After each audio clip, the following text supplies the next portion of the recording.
నా పేరు బి రేవంత్ కుమార్. నేను ఇప్పుడు నీటి గురించి చెప్పబోతున్నాను. ప్రజలారా జాగ్రత్త పడండి. నీటిని పొదుపుగా వాడండి. నీటి వృధాను అరికట్టండి. నీరు మనకు నీరు మనకు ప్రాణాధారం. నీటి ప్రతి చుక్క విలువైనదే.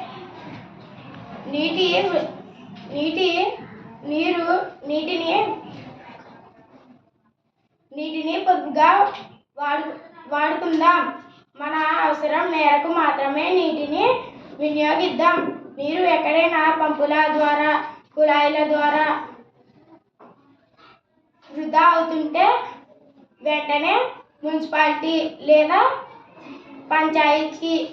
పంచాయతీ వారికి తెలియజేయండి.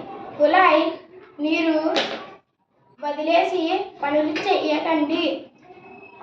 బకెట్లోకి పట్టుకుని వాడుకున్న నీటిని మొక్కలకు మళ్లించండి. Thank you all.